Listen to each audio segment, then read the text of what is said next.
So the next topic is the 5 common pitfalls made by lawyers. Brad Cunningham, who is our team leader and a senior litigator in our Tulsa office in Oklahoma. He's licensed in Oklahoma and Texas, having practiced in both of those states.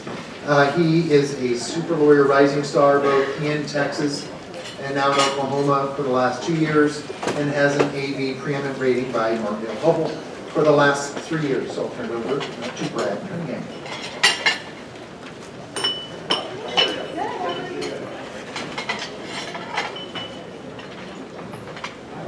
Good morning. It's Friday. TGIF, right? Since I've got your attention, I'll just tell you about my week.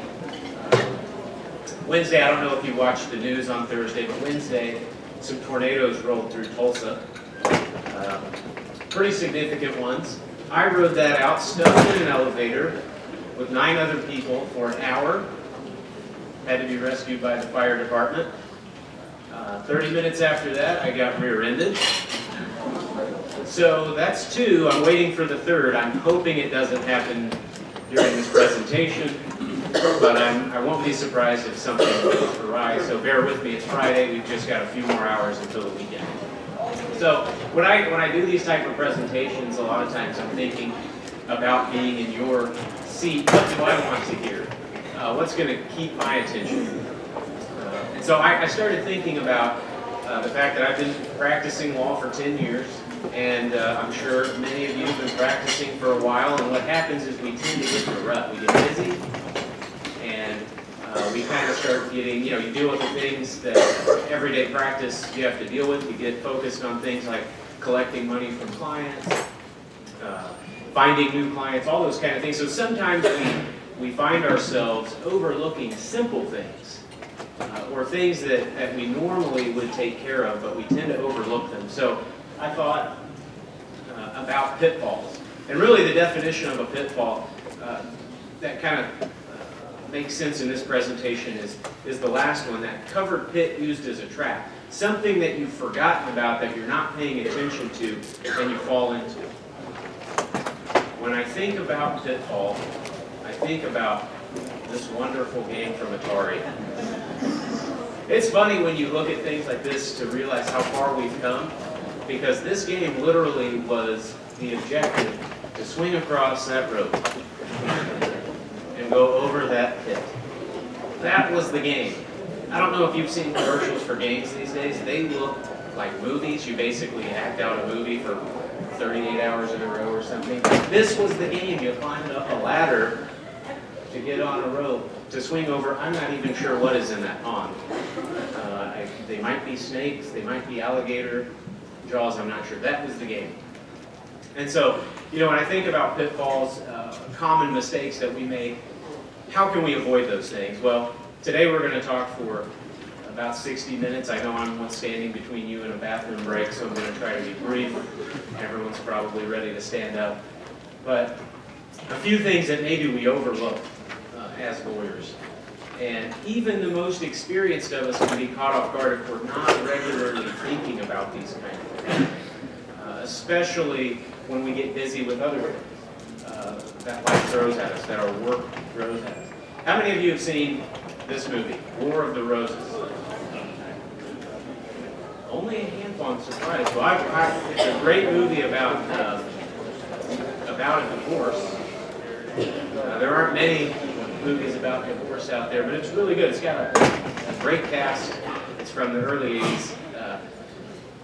But in speaking of things that come up on you and sneak up on you, just ask Gavin D'Amato. That's the attorney. That's Danny DeVito's character in War of the Roses. And in case you haven't seen it, or you've seen it and it's been a while, I thought I would refresh everyone's. This is the most romantic day of my whole life. This is the story we're going to tell our grandchildren. Barbara and Oliver Rose. Wait a minute, what's your name? Barbara! They met. Great. They agreed on that. What, happy? I'm more than happy. I'm married. The house is so beautiful. And we live here. House, car, boy, girl, puppy, kitty. The poor bastards never had a chance. Your crystal is lovely. Back her up. I didn't know anything about this before I met Oliver. My mother bought her glasses at the AP, you know, the kind that they raise. It always starts with the little things. And that phony laugh. All right, maybe overdid it. Let me help. If love is blind, Now I got you. marriage is like having a stroke. When I watch you eat, when I look at you lately, I just want to smash your face in. Smash my face. I want a divorce. You can't have one. When a couple starts keeping score, there is no winning. There's only degrees of losing. I am the one who found this house. I bought everything in it. With my money, it's a lot easier to spend than it is to make it, honey bun. You might not have made it enough for me, so we can't. Never underestimate her as an adversary. Don't even talk to her. The yellow areas are mine. The red areas are hers. This seems rational to you both. I got more square footage. These people are going to hurt each other. Get out of the car, huh? When trouble begins, it comes at you from directions you'd never expect. We haven't passed any point of no return. I have.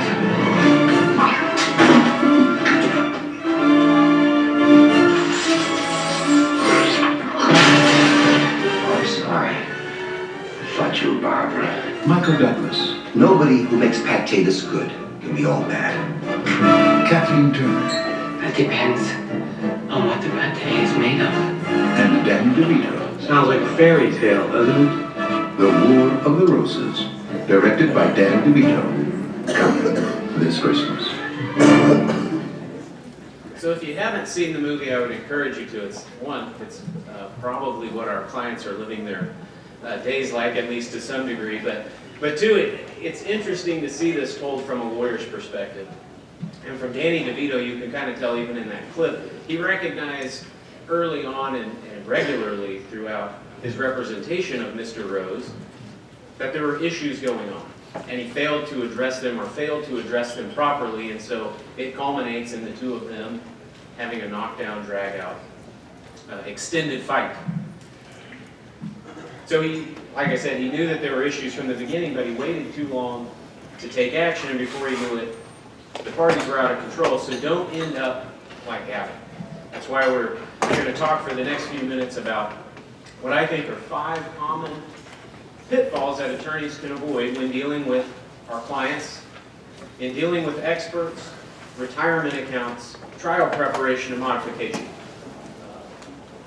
Warning, this stuff is not rocket science. If you were coming today to hear from me to learn some great new nugget about family law, you're going to be disappointed. This is all stuff you know. It's all stuff that you probably would think about regularly, and my point in doing this was to kind of refresh some of our thinking.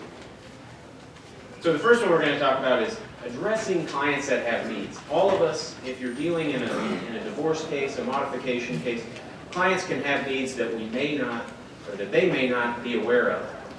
And so some of the common ones that jump out to me are things like alcohol and drug abuse. Sometimes we have clients who have those issues. Mental health issues for sure. Emotional issues when they're going through a divorce. They might have all these kind of issues and baggage that they bring into the case that we might need to assist them with. And a lot of times I think clients think of us as attorneys and counselors, but we're not that kind of counselor. The kind that they need, whether it's the drug problem or mental health or emotional health. So some common signs that maybe your client needs some help: calling you all the time, especially just to talk to you about everything. We've all had those clients that call you, email you about stuff that's not necessarily relevant to you representing them. That may be a sign that there's something more. If their communication is incoherent, I had one back in January. I thought he had an alcohol problem, was sending crazy messages on Saturdays and Friday nights and Saturday nights. Capital letter, lowercase letter, and talking about crazy stuff. that's a big sign that maybe something else is going on. I use this one somewhat jokingly about the client who cries in every meeting, but there are those guys, or the guys that are, the clients that are kind of pulling at their hair during a meeting. Maybe there's something more that we need to be addressing. Another one that jumps out to me is when clients are really hard to get a hold of. Sometimes they're busy too, but other times there might be some other factor. They're ignoring the case because they don't want this divorce, this modification, this whatever's going on. Might be a sign something else is going on, and the type of words that they use might also be an indicator. Obviously, if they're getting arrested, there might be a problem. You might want to talk to them about it. Or if they're making threats to you in particular, but also if they're making threats about the other party, about the judge, about anything. Those are, again, concerning signs that maybe you need to take action. So as a lawyer, as the advocate for this person, how can we help them? How can we avoid this pitfall? Well, the first one is kind of the easy one. Is have an honest, and I say easy, but it can be difficult, have an honest conversation with your client. And use examples to let them know, here is why I'm worried about you. You sent me crazy emails Friday night and Saturday night. You reek of alcohol. I'm concerned that you are having a drinking problem. And you want to combat those now before you're sitting in front of a judge. And I had a client a few months back that was fidgety. He looked very disheveled. Clothes didn't fit. His teeth didn't look like he'd seen a dentist in a while. And honestly, I was concerned about drug use. So much so, and I think my concerns were valid, because as we were sitting there, the judge pulled myself and opposing counsel in chambers and said, I'm going to order your guy to take a drug test today. Unsolicited by opposing counsel, because he just had that appearance. And so when they have that appearance, you want to let them know, if there's something going on, we need to address it. And never judge. Obviously that can put them on the defensive. The best way to sell that is, this is only going to help you, one, personally, but also in your case. And I like to use what I call an empathetic sandwich, where you start the conversation with, I understand these things are tough. I empathize with what you're going through, but here's the facts. Here's the concerns I have. Here's the ways we can address it. And again, remind them that I understand this stuff is tough. I'm here to help. Makes it a lot easier for them to go along with whatever you're suggesting, which is the next point, is to give them some options. I try not to tell clients what to do. Instead, I try to give them some options. You can do A, B, and C. A or B. A myriad of choices that they can take on. I like to also remind them of that regularly. I've had a few clients that were alcoholics, and sometimes it takes them a while to come to terms with that. And so I like to remind them regularly that we've had this conversation about my concerns. I do that in writing. I do that in every phone call that I have. Hey, how are we coming on that? So that they realize how important it is. And in those writings, I'm recommending the options that I've given them, like seeking a counselor, talking to a doctor, finding a support group. And then, the next step is providing them referrals, and I use the word good referrals because you want to know who you're sending people to. If they have a drug problem, you want to make sure you're sending them to a drug counselor who can help. If they've got mental issues that they're going through, you want to send them to somebody who is going to be helpful to them and possibly to your case. So know who you're sending them to. And most importantly is to follow up. It's great if you tell them, I think you have this problem, let's do something about it. But if you never do anything beyond that, how is that going to help the client in their case? And so following up with them is extremely important. And so the first pitfall is looking at our clients in a light that says, how can I help you in your case, and how can I help you? Do you have needs that we need to meet as we get started? So think about those things as you're talking to your clients next week and as you're meeting with them. If you've got those concerns, act on them. It's really important. The second pitfall, and again, that's not anything that any of you don't already know. The second thing that you already know is engage experts early in your case. we tend to overlook these things until we kind of get up against it and say, oh, now I need a house appraised. So thinking about it early and often. So this question always pops up, when do I need to engage an expert? And the answer is pretty simple, when there's something beyond your area of expertise and the client would benefit from an expert's opinion, advice, report. Pretty simple stuff. So what types of experts? Kelly already kind of talked about this. I want to look at it in a little bit different light. There are two kinds of experts when it comes to our cases. There is the consulting expert, which is someone you hire on your end, unbeknownst to the other side, to provide you some information. This could be someone to value a retirement account, things like that, without the other side necessarily knowing. They're not required to be disclosed in most cases. And then the other kind is the expert that you engage to testify to the court, to prepare a report, to provide some evidence for your case. And they are required to be disclosed. And they can be both. You can hire someone to be a consulting expert, and then they merge into the area of then testifying for you. And the example that I use as a consulting expert, to be honest, I don't use them very often.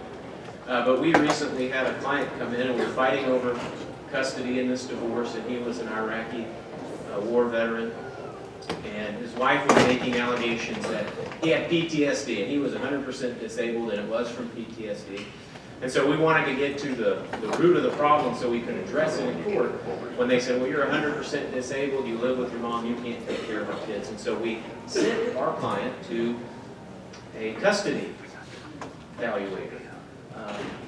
Only we did it on just our end and said, meet with our guy, explore some of this stuff, tell us if there's anything concerning us. It proved to be monumental in our case because our client had been telling us that he had suffered PTSD from being involved in combat in Iraq. When the expert got involved, he read our client's military records, learned that he was never in combat, and he had only been in Iraq for about 6 weeks. So obviously our position in that case changed dramatically because not only was the client lying to his wife, to us, to his parents, but we were concerned that maybe he's got severe emotional issues or mental health issues that we don't even know about. Other side didn't find out about that. We were able to get him some help, some counseling, find out the root of his PTSD and really what was happening so that we could address it as we move through that case. So it's important to think about those things. They're expensive, no joke. A lot of clients don't have that kind of money. But it's important to talk about it and come up with ways to help clients utilize experts. And there's a lot of testimony that they can provide or information they can provide, things like earning capacity, whether someone's underemployed or whatnot. In custody disputes, mental health of parents, ability to be a parent, things like that. Business ownership, someone can evaluate a business and tell you what it's worth or what options you have with that business. Same thing for retirement accounts. It amazes me that a lot of the cases I deal with, lawyers just want to chop retirements in half. Pensions, half of them. 401ks, half of them. And there's other options out there. Same thing with complicated things like stocks and stock options and grants. Things like that where you might need an expert to tell you how those things operate, how they're taxed, how they're valued, potential worth, and then real and personal property valuations, appraising a house, appraising Star Wars collections, things like that, things that people fight about. So how can we avoid this pitfall? Well, understand case issues early, which involves meeting with the clients, talking to them a lot, understanding that part, also talking to the other side. What are the allegations that they're going to raise? What are the things that they're concerned about? And then step out and retain a consulting expert if you can. An option that may also be available is asking the court to appoint someone. We do that in Oklahoma quite a bit, where we ask the court to appoint a custody evaluator. or a business appraiser, or whatever it may be. We actually ask the court, that way there's somewhat of neutrality position that they're coming from.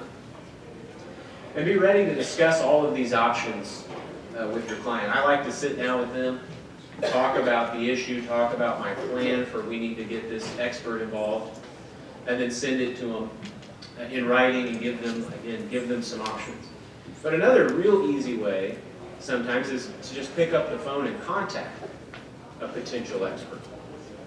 You know, a lot of guys that you talk to are willing to spend 5 or 10 minutes on the phone with you talking about a tax issue or a business issue or a stock issue for a few minutes. And so picking up the phone, you might find out you don't need an expert for this particular issue. And then certainly finding the right expert, making sure they have the qualifications that are necessary to provide you the opinions that you need, the recommendations that you need, the reports that you need. You know, these experts, I probably have tried 10 cases last year and used experts in maybe 2 of them. And so they're not all that common, but I think that they are useful tools that maybe we overlook a lot because of their expense. So finding ways to make these experts affordable is really in your client's best interest. That's why I talk about picking up the phone, asking someone to take a look at something for a small fee versus a full-blown, and I don't know what people charge in the St. Louis area, but I know for a full custody evaluation in Oklahoma, it's about $5,000 in Tulsa. And usually that's a flat fee, doesn't even get them in the door to testify. That gets you just to the report phase. And so picking up the phone, finding out if there's other options. Can we just do, for example, a psychological evaluation? And how can that help us? You know, Mr. Psychologist, what can we do with that information? Can you testify about that? And generally, you know, you can find out they're not going to be able to make a recommendation about custody maybe, but they can talk about good parenting traits and if this person possesses those traits or if they have some type of mental health issue, you know, they can help you address that as well. So think about experts next week when you're looking at some of your cases. The third thing that I think us lawyers tend to do is not think about the retirement account until the very end of a case. And like I said earlier, the easy thing to do is just say, well, we'll divide them equally or the marital portion equally or whatnot. But thinking about them earlier might provide your clients some better alternatives. And so the common mistakes, again, waiting until the end, or sometimes treating it as a separate issue. You know, a lot of times when clients come to me with a settlement agreement that they've worked out, it's always, she's getting this, I'm getting that, we're going to do that, this, and then we're going to just split the retirement, or I'm keeping my retirement, and just keep hers. And they treat it almost as a separate issue. Or failing to have it valued. You know, I try to use an appraiser. He's actually an actuary in Tulsa who charges $400 flat fee to look at pension documents, statements, and give you a current market value of that pension, which is a great thing to know. You know, teachers, for example. I have a lot of clients who either have a teacher as a spouse or are one themselves and tend to say, this retirement's not worth anything. She's been teaching for 8 years and she's got to teach a long time to really generate anything. And right now it's $80 a month, so she can just keep it.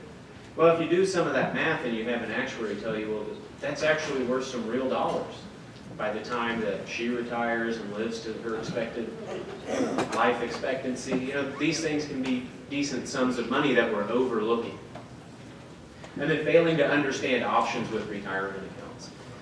You know, there are things you can do and can't do, things that impact taxes, things that don't. And having an expert explain those things to you can certainly help. You'll notice that, maybe you've noticed, on a lot of my slides I have these random pictures, like this is a pit ball, or a ball of whatever kids jump into falls in a pit. So I have these random pictures throughout of using the word pit to hit on my theme, like Scott was talking about, of pitfalls. So you noticed there was a pit bull earlier, so just keep your eyes open. Pretty entertaining stuff. It's what got me entertained while I was putting this together. So there's a pitfall for you.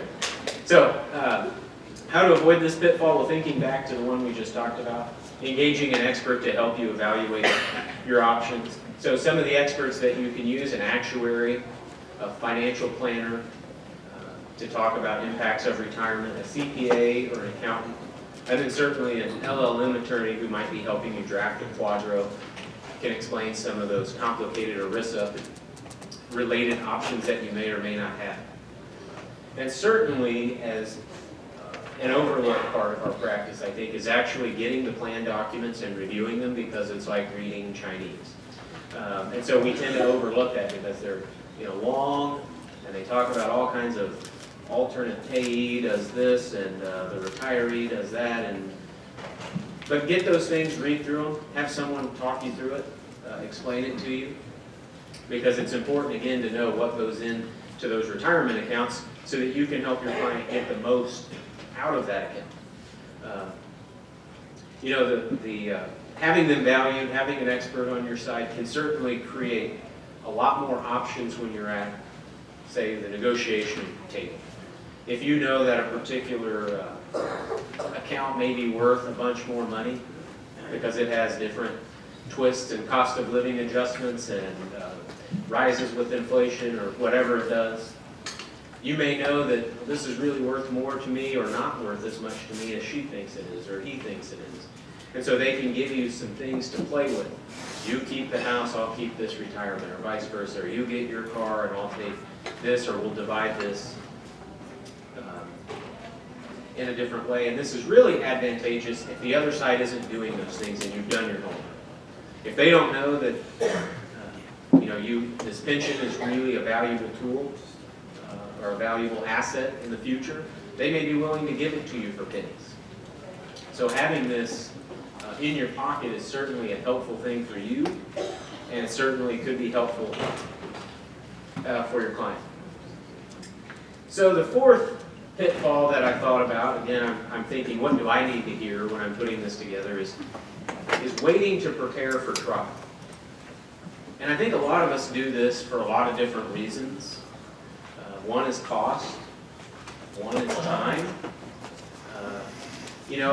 A lot of clients don't want to pay you to start doing a lot of the discovery. They ask, why do we need to do discovery? I know everything already about our estate or about her. And so we tend to put those things off until we get down the road, or we don't send a subpoena for bank records because, well, we'll just see what we can do between now and then, or we don't engage these experts because of the cost. And ultimately, I think it ends up hurting our clients, because what we then do is put all of our eggs in a settlement basket, right? I mean, I'm teaching this today, and I've got several that I'm sitting here going, please settle. I haven't done enough. I guarantee you we all have cases like that, right? Where, if this better just settle, because if not, we've got a lot of work to do. And I think what happens is we do that, we think it's going to settle, we hope it's going to settle, so we procrastinate. And we say, well, I'll do that tomorrow, or I'll work on this particular issue down the road when we have to. So what happens when you put together, or when you think about procrastination, there's actually a flow chart for it. Only I didn't get to it. I was going to. So this slide is it. It's a bad joke. But this is what happens to us, is we have great intentions. I'll call that guy tomorrow. I'll meet with the client and we'll have this discussion about their potential alcohol issue or whatever. We tend to put it off until the next day. And what happens then is you find yourself behind the eight ball. So one of my favorite historical figures is Abraham Lincoln. And he has this really fantastic quote that I tell a lot of my clients when they ask things like, the other side's not doing discovery, why are we? Or why are we going to do that? Can't we just settle this thing? I tell them, Honest Abe said, give me 6 hours to chop down a tree, and I'll spend the first 4 sharpening the axe. Right? Because what good does it do if you don't have a sharp axe? It's going to take you a long time to cut down that tree. So I tell my clients, That's what we're going to do. We're going to spend the next several weeks or months sharpening our axe so that if we have to go to trial, we're ready. And we don't have to scramble around like hopefully the other side will, looking for documents, trying to find bank records, talking to the teachers, doing the things that we're going to start doing today. So everything we do from here until we finish is with the intent that we're going to go to trial because we want to be ready. And just for fun, I threw this picture in here. It's one of my daughter's favorite movies, The Lorax. He's chopping down a tree. So common mistakes that I've already kind of pointed out: hoping cases settle, procrastinating, and really a failure to plan is what a lot of that is. I worked with a lawyer when I started my practice in Texas that always came up with this, I don't remember exactly what she called it. I would call it a litigation roadmap, but she used to print out this document after a couple weeks. She'd type it up, and every little thing she would have everything she wanted to do in a case. So it would say, for example, Roman numeral 1, depositions, opposing parties, and then have a blank line, and then a yes or no, something along those lines.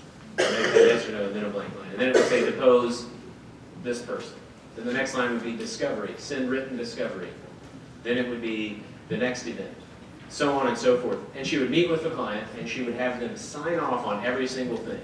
She'd try to give them a cost estimate. She really went far and above what I think any lawyer or most lawyers do in those situations in a divorce case. Is she said early on, here's my objectives. Here's what I think we need to do.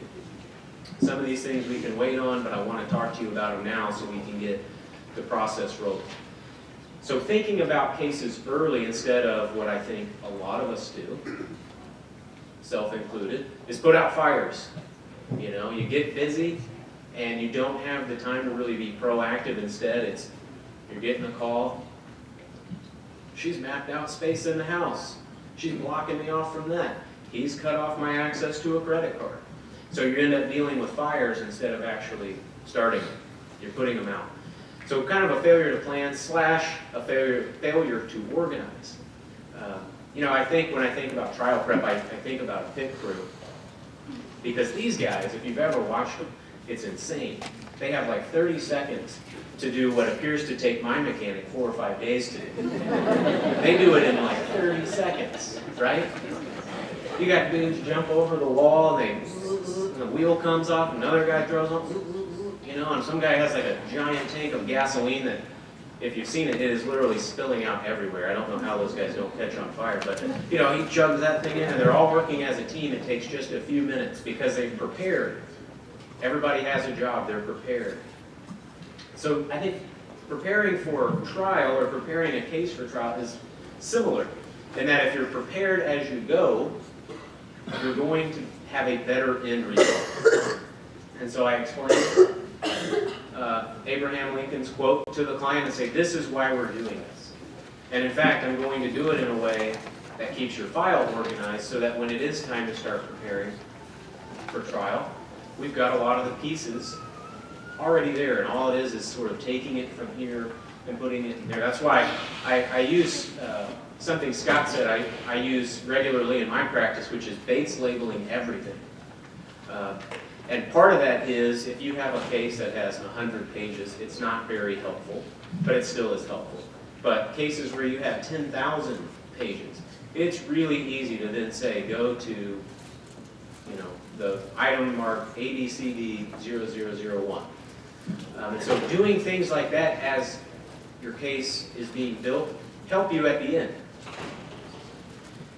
Sending discovery now, I think, is a really important overlooked aspect. I try to send discovery within a very short window of a case beginning. So I like to get those things out there. There's always the duty to supplement discovery as you go forward. So once they're out there, they're kind of always out there. So taking advantage of that. And then my other thing I try to do in a lot of my cases is start my trial notebook from day one. So within 5 days of a client retaining, I send them a list. Start getting this information. And as it comes in, myself or my paralegal are building that property spreadsheet. so that at least that exhibit is kind of creating itself. And we're sticking the documents that support those values behind numbered tabs so that we're working towards that trial from day one instead of kind of waiting to do all this last minute stuff. And we do that with thinking about the end in mind. You know, it doesn't help you a whole lot if you end up settling a case. And I don't know what figures you guys use here in Missouri, but for me, I tell a lot of clients about 9 out of every 10 cases settle.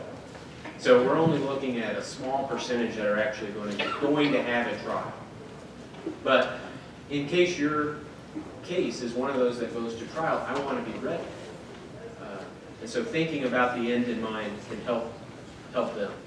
There's another picture. That's a horseshoe pit, by the way. So how can we kind of do this? Well, one is make a to-do list. I don't use the full-on multiple-page sign here, check this that a partner I used to work for did, but I do create a to-do list regularly. Every time I meet with a client, I've got some kind of a to-do list, or here's what we're working on.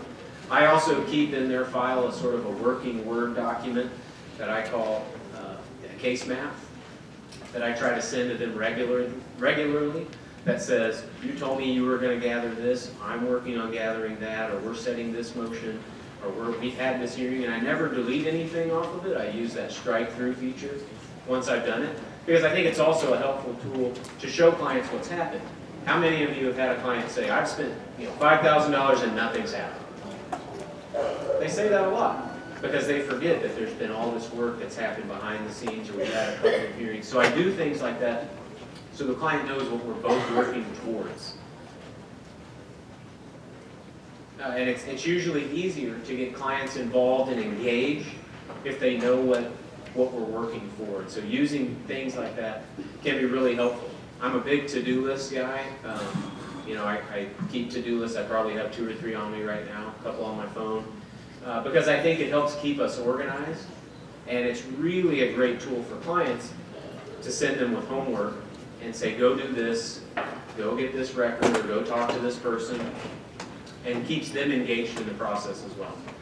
So finally, the last pitfall that I want to talk about is one of my pet peeves, and it is getting involved in a modification for all the wrong reasons. You know, what happens, I think, as a lawyer, at least for myself, is I look before I leap. I've got a guy who comes in, and here's kind of the timeline of that. I've got a guy who comes in, and he tells me about his divorce. I've got this decree, and it says ABC. And now I've got this problem, and here's my problem. We need to file a modification. So a lot of times, what do? Yeah, that sounds legitimate. Let's draft that. We'll file it today. Without really understanding a lot about what's happening in that modification. And so the problem becomes, you haven't really considered, are we going to be successful in this modification? Can we meet that standard, whatever the standard is, that's going to allow us to modify the terms of your decree or your previous orders? And so what happens is we forget about the law. And here, I hope these are correct. The contrast of the color isn't that great. So I've got the custody and visitation standard is a change has occurred in the circumstances of the child or custodian, and that the modification is necessary to serve the best interests of the child. Does that sound right? Does that ring a bell? Sometimes I think we overlook that. And the greatest example, and I have a few, I don't like to tell a lot of war stories, but these aren't very long or even that great. But, I had a guy representing this lady, and this husband's pro se, and he files a motion to modify, in fact, just in January.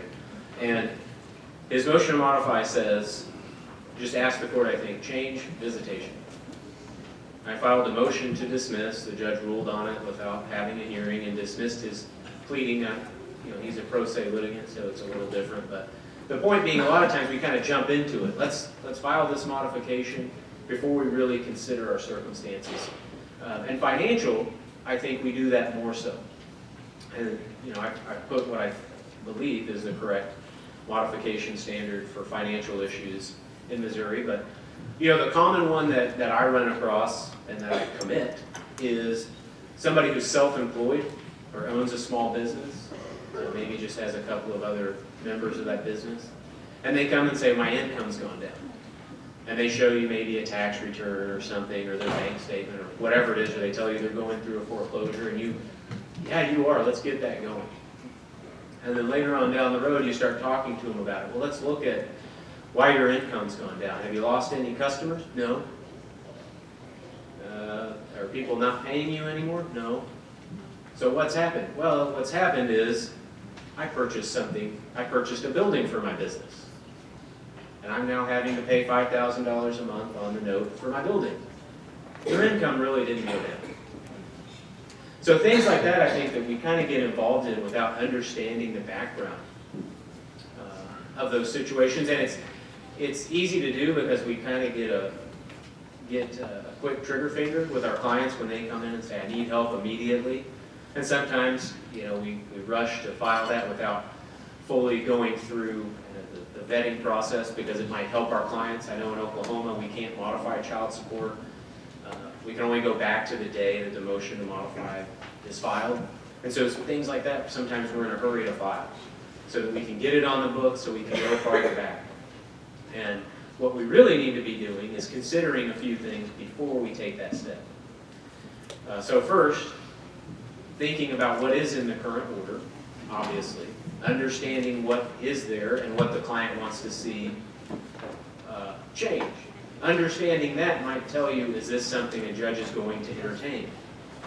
If they want a slight modification, a judge may not be willing to give them 2 or 3 hours more of visitation every month, or add that we're supposed to divide the child's birthday in half. So you have to understand what their changes are, and then you have to understand why they're being requested. Not just that they're telling you they need to be changed, but why. Why are we going to be asking Judge so-and-so to change either what you're paying or what you're receiving or what kind of time you have or a change in legal custody? Understanding that. Then understanding that standard of modification. Which one's appropriate? What are we going to have to convince a judge of? What is our burden of proof? And finally, then going through the facts. Talking with the client in detail, asking them to provide you some proof so that before you jump into this process, you understand what are the things that are impacting this requested modification. So what you need is to prepare a plan. Again, this is kind of like the trial prep, is have a plan in place. Put something together. First, understand those issues. Understand, again, the standards, all those issues. Then investigate them fully, whether that's through discovery, depositions, a lot of informal before you get the process going, talking to your client, their family members, business, looking at documents, all that kind of stuff. Then analyzing that information.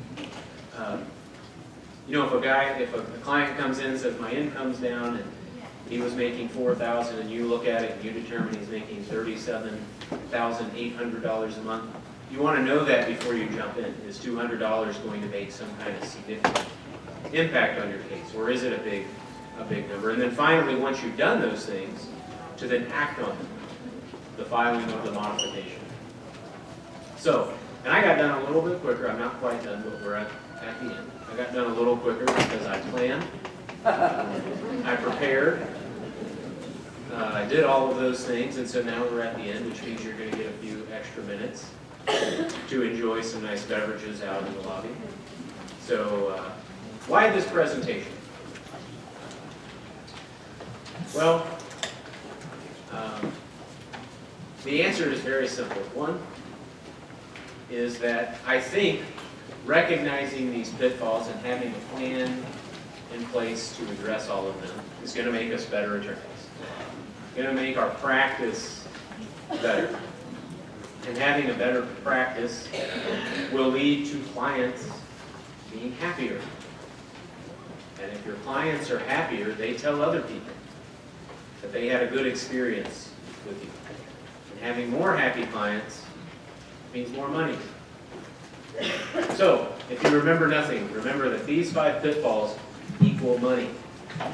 If you pay attention to them, it's not a guarantee or a warranty, but I would assume that if you follow these things and are on the lookout for these pitfalls and have a plan in place to address them, know what you're going to do when they come up, then your clients are going to be better served and they're going to tell other people to come see you. With that, enjoy a brief 10-minute break.